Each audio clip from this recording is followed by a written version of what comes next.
Que les éducateurs de rugby peuvent... Le président de la République se fait présenter les deux équipes. D'abord Toulon, le challenger, puis Toulouse, le favori. La fête peut alors commencer. Le parc est abondamment garni, 40 000 spectateurs. Ils sont montés à Paris par trains entiers. Les princes sont en rouge et noir. Ils ont l'accent de Toulon et de Toulouse. Ils s'apprêtent à conquérir Paris, la France du rugby, et celle qui ne l'était pas encore. 20 minutes de jeu. C'est Toulouse qui domine, mais c'est Toulon qui marque. Un essai de Fournier entre les poteaux. Fournier, lancé plein champ, qui perfore la défense de Toulouse et déclenche les applaudissements mérités du président de la République. Dans le camp toulousain, Jean-Claude Scrella rameute les énergies. Fin de la première mi-temps. Elle a laissé des bosses, des déchirures, des traces et des plaies. Le rugby est un sport de combat et hier soir, les combattants ne se sont pas échappés.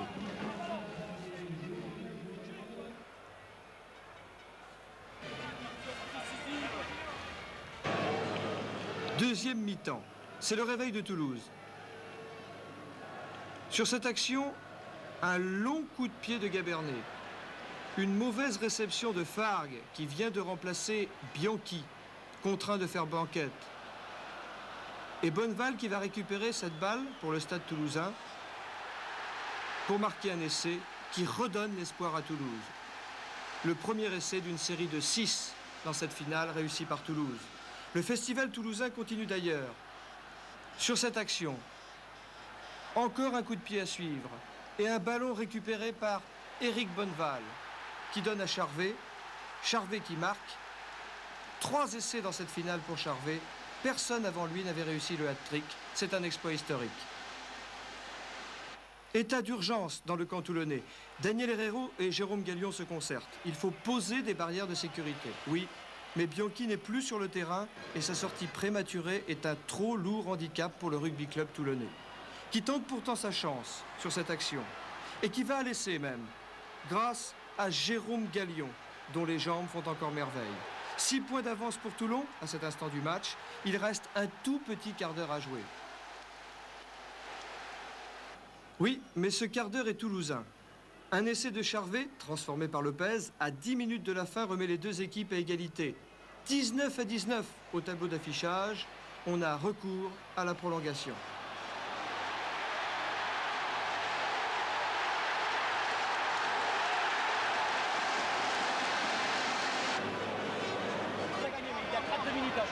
Il faut aller chez eux, il faut mettre des quilles, il faut s'accrocher, vous allez gagner, vous allez gagner. Allez, mettez-vous ça dans la tête. C'est le moral qu'il faut, mesdames. Claude, c'est le moral qu'il faut. Allez, Philippe, allez, vous allez marquer. Et à cet instant du match, le moral effectivement est toulousain. La prolongation tourne complètement à l'avantage de Toulouse. D'abord sur cette action par un essai de Bonneval, son deuxième dans cette finale. Éric Bonneval, numéro 13 du stade toulousain. Encore une erreur de Toulon sur un mauvais dégagement. Ballon récupéré par Lopez. Relais avec Sigagna.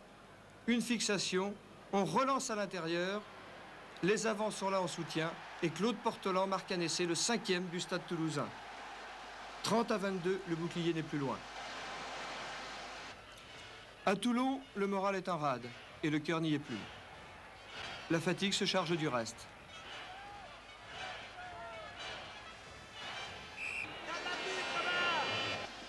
Et Toulouse en profite pour tirer le dernier feu d'artifice, le bouquet final.